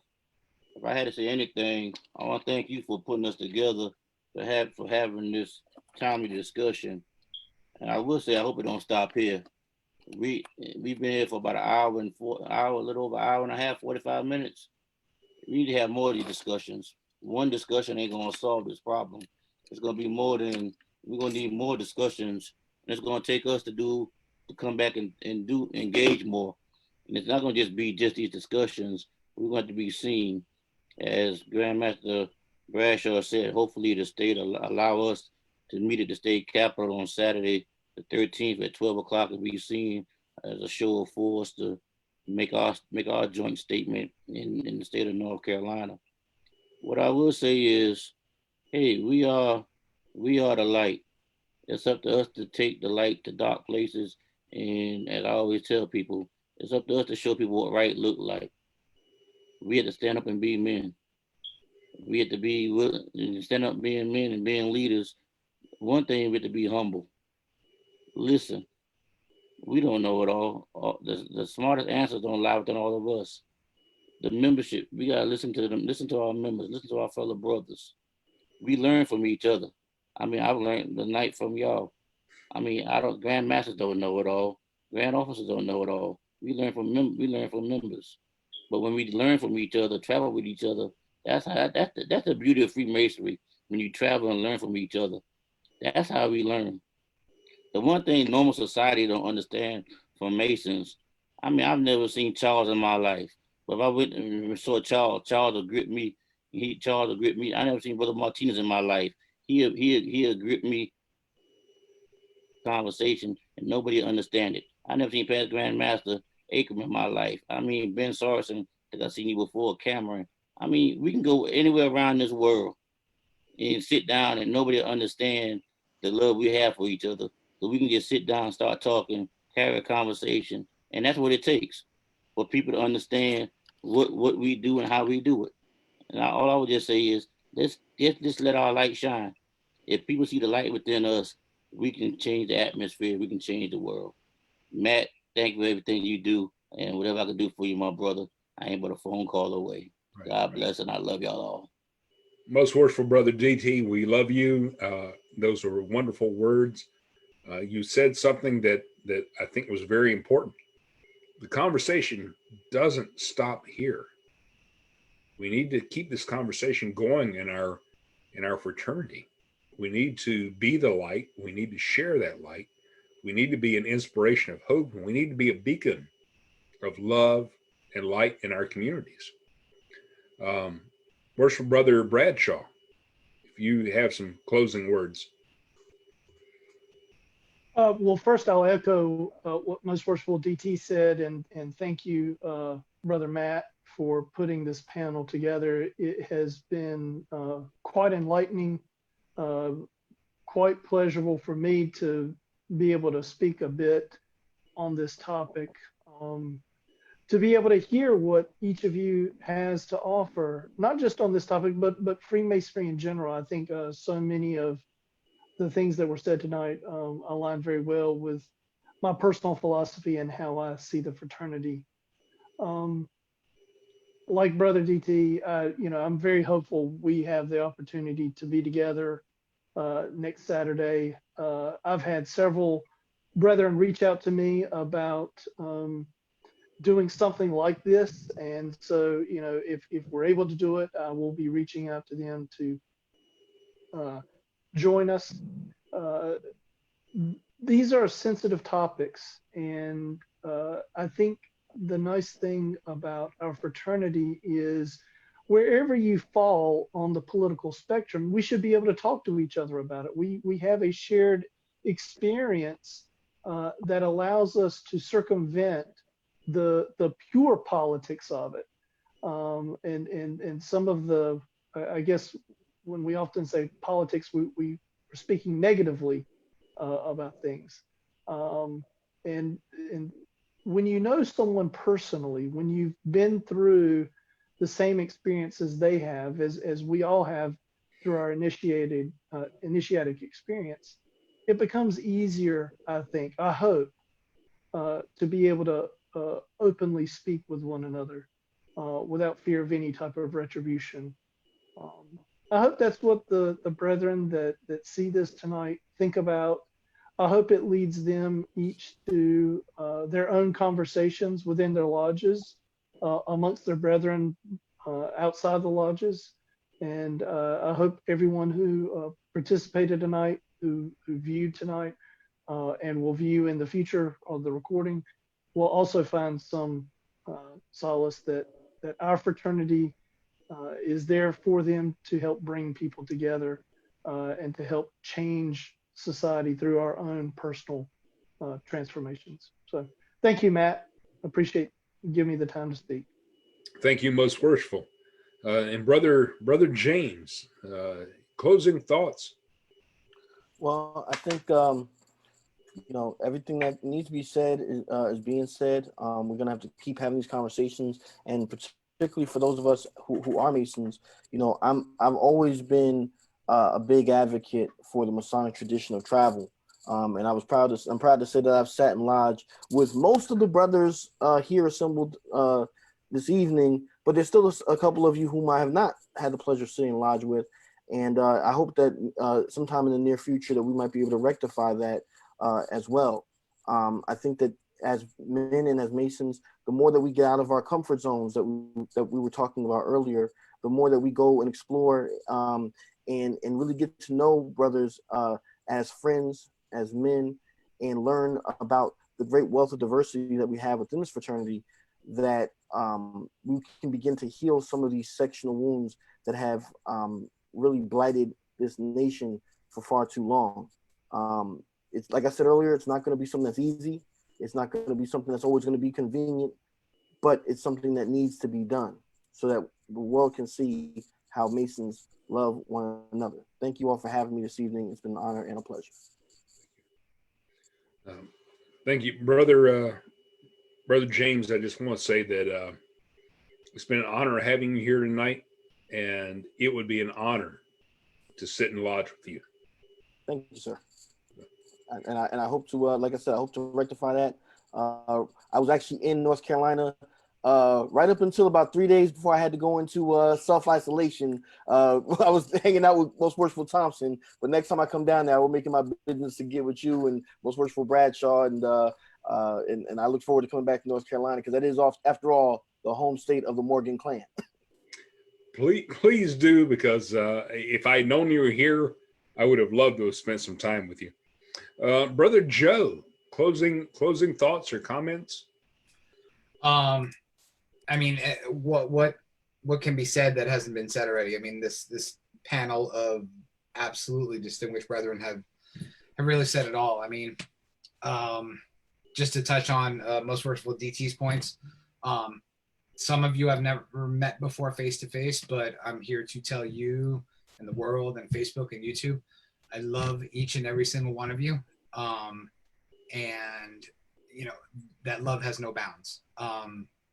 But I mean, closing thoughts is to touch on what Brother Oscar said. Our fraternity really is a microcosm of the world around us. Those of us that truly believe in the brotherhood of man under the fatherhood of God have that moral responsibility to be the change. I know people hate that slogan, but be the change when it comes to intolerance and ignorance and hatred. But we weren't put through a process of initiation and given those lessons and those allegories to just hide that under a bushel. You know, to be that light, we need to show that light out to the world.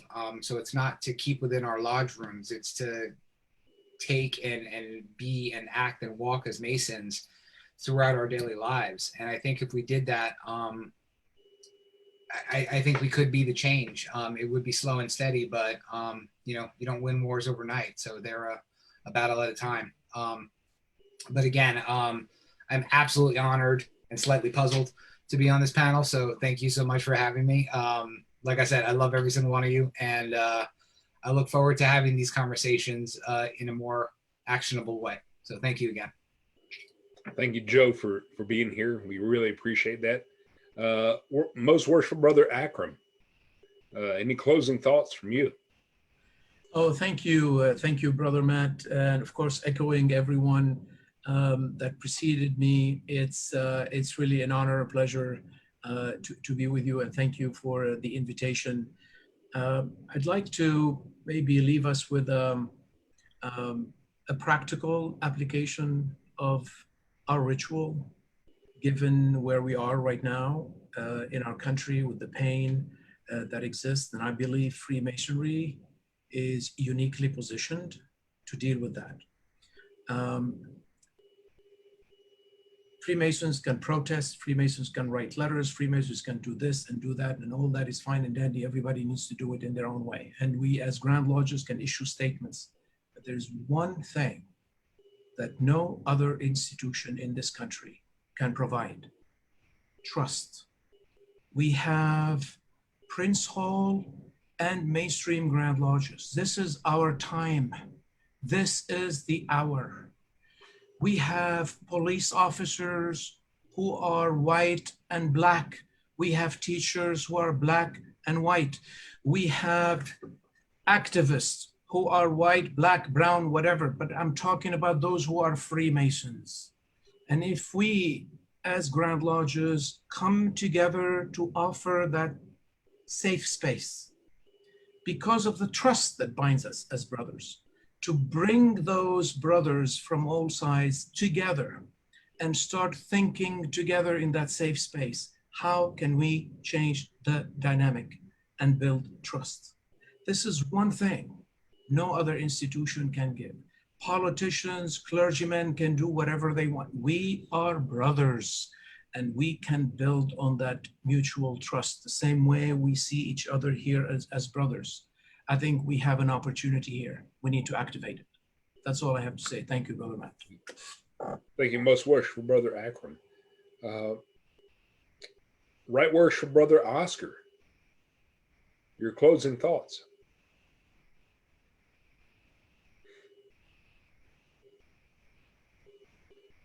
Someone muted me. There you go. So if you would indulge me, I will form my closing thoughts in words that I actually found that in reflecting on tonight's presentation or tonight's conversation.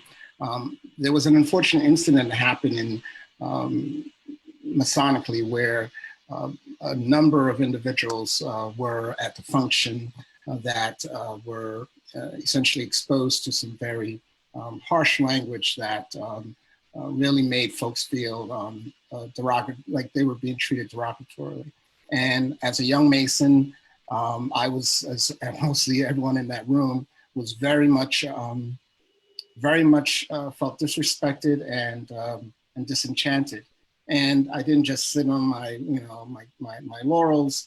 I worked with some of the senior members, and I actually drafted a proposal to help address this issue moving forward. And I just want to use a few words from that, forgive me. First, I start with, as you mentioned, the closing argument, not closing argument, closing comments with a simple phrase that we all know. Behold how good and how pleasant it is for brethren to dwell together in unity. But it's how we make that change, that approach to ensuring that our fraternity, our Freemasonry, is one that actually embraces diversity in its approach and its culture and opportunities. And when I say diversity, I'm not speaking about black and white. I'm also speaking about diversity of thought, diversity of action, diversity of leadership to that extent. Because what's at stake is for the survival of our organization. And yes, we will struggle, but it is necessary for us to become resilient.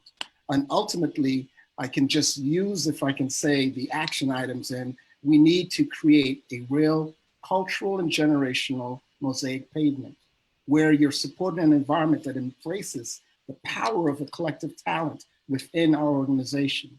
We need to embrace risk as a, forget the word, new normal, where we're leading change. We're taking calculated risks based on how we're seeing the changing fabric of our brotherhood. We need to continuously see and seize the opportunities, because that gives us the chance to really embrace that emergent spirit within us without losing the Masonic tradition that we have for excellence. We need to also unleash some of our subdued passions, because we need to inspire members to perform with that same degree of passion and contribute to those areas that will help utilize their natural strengths and capabilities. And we need to do well by doing good, which was actually said today. The desire to be successful is always going to be met by positively transforming lives and leaving a strong legacy for others who are coming behind us to follow. And lastly, create a real family by building true enduring relationships, engaging and seeking continuous improvement. And that feedback will become better as we try to really spread this across the entire brotherhood. Thank you for this opportunity to be with you this evening. Wonderful. Thank you, Right Worship Brother Oscar. Brother Charles, your closing thoughts. There we go. I also want to thank you for allowing me to sit on this panel of esteemed gentlemen. A person who chooses to empathetically combat institutionalized bigotry and organizational barriers should not become the fringe of the fraternity. They should be, as Oscar stated, the diversity of mindsets is of those things that we see manifesting in society as solutions should be included. So I look to my experiences in Freemasonry as some of the ways that I approach these conversations, and I'll share that with you all. I remember standing before taking my obligation. There's a question that I'm asked, and it is this of my own free will and accord? Mindsets are not changed by force. Beliefs are, again, stored with emotions in our memories. And so as we are charged as Master Masons to confront the irregularities of our brethren, these mindsets that elicit negative social consequences, whether it be knowing or unbeknownst to our brothers, we have an obligation to speak to our brothers in the most friendly manner possible, and to live a transformative life through the exemplification of our own behavior. So I would ask the brothers to, we sometimes have passion and zeal that gets away from us when we are trying to help our brethren see our own mindsets, but we also have to be empathetic to those mindsets of indifference, and we have to meet them on the level, and then those bridges between the varying ideologies can be seen. So I'll leave the brothers with that, because that's what I use, and that's how my transformative path began. So thank you, and I wish all a good evening. Thank you, Brother Charles. Brother Parth, your closing comments or thoughts?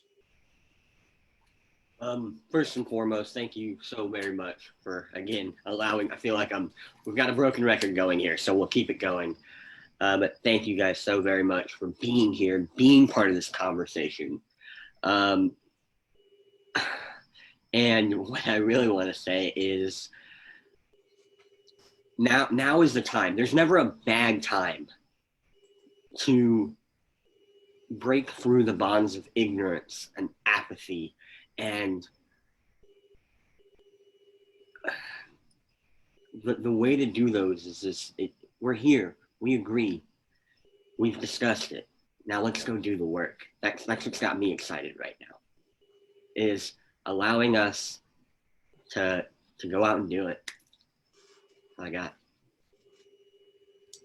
All right, thank you. And Brother Cameron. Thank you, Brother Matt. And once again, thank you for letting me be part of this panel. And I'm just in esteemed company here, so I'm still a little, processing that. But I'll try to keep my remarks brief and just say, we as Masons love to use building tools as symbols for different values, aspects, or concepts in our craft. And I think the tool we probably need to be thinking about the most right now, and a few others have mentioned this, really is the level. And when we talk about things like trust, when we talk about things like respect, when we talk about things like inherent dignity and equality and, any of those concepts of the things that can unite us into a brotherhood of mankind under the, fatherhood of God it's the level. We are all walking upon that same level towards, the same place. And when we walk into a lodge, we walk in on the level. When we leave on the level. And what that means is that, many of you here have much more educational background than I do. You're much better read and educated on a variety of subjects. Some of you probably have more,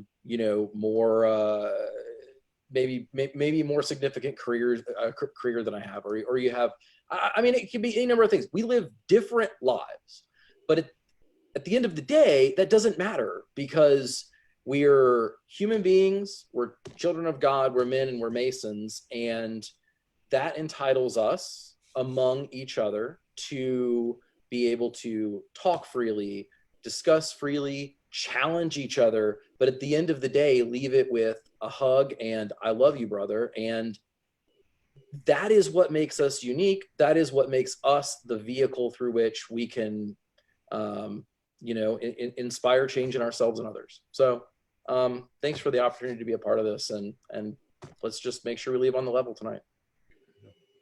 Thank you for being a part of the panel. Are there any panelists I missed? I tried to go through the list, make sure I didn't miss anyone. Brother Ben? Well, I don't know if you missed me or if you were. No, Ben. I was refraining from having to play the Oscar wrap-up music. But go ahead. Are we completely done? Because I'll wait till last. Go for it. Go. Great, because everything that we have been talking about tonight, it dawned on me while we were discussing this, that a Briton in Bombay, India, had actually written a poem that actually encompassed everything we said.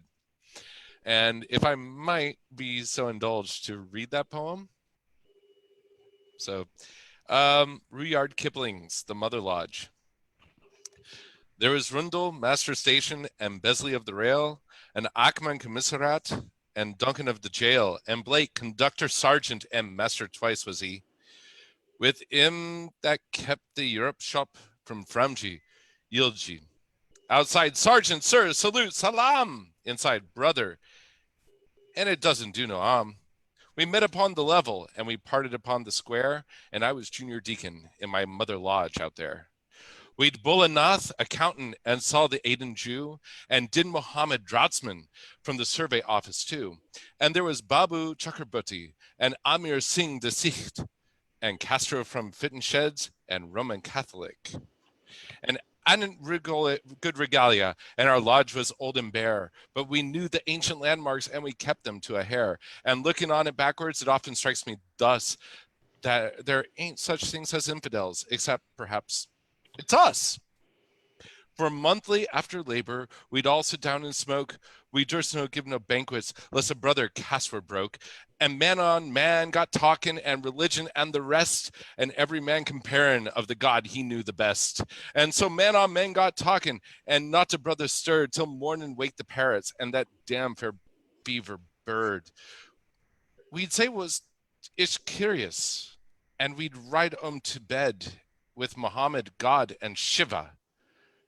Change of pickets in our head, and full off government service this roving foot hath pressed, and bore fraternal greetings to the lodges east and west, according to as command from Connaught to Singapore. But I wish I might see them in my mother lodge once more.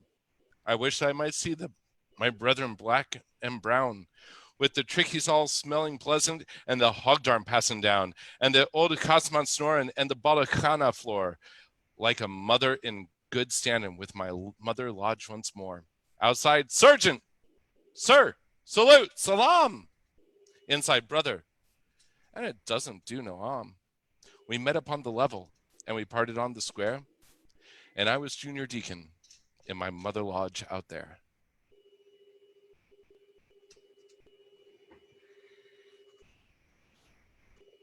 Brother Ben, that was beautiful.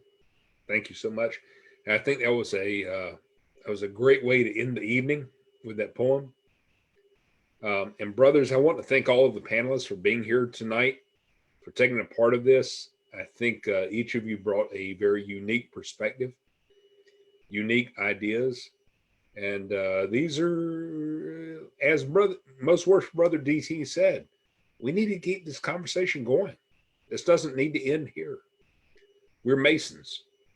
We have an obligation to our fellow man. In North Carolina, we have a closing charge, and many other jurisdictions also have a closing charge very similar. And one of the lines from the closing charge that stands out to me is, every human being has a claim upon your kind offices. Do good unto all. Recommend it more especially to the household of the faithful. Nowhere in there does it say, do good unto all white men, black men, Asian men, Hispanic men. Doesn't matter. It's do good unto all. We're all children of God, right? We're all made by the same creator, regardless of color of our skin, regardless of our background, our nationality or religion. We're all created the same. So again, brothers, thank you so much for being a part of the panel tonight. Thank you for the discussion. The comments on Facebook have been nothing but positive, supportive, and again, let's keep this conversation going. And happy to do it. Thank you, most worshipful. And I will end the Facebook stream, but if I could ask the panelists to hang on for about 2 minutes,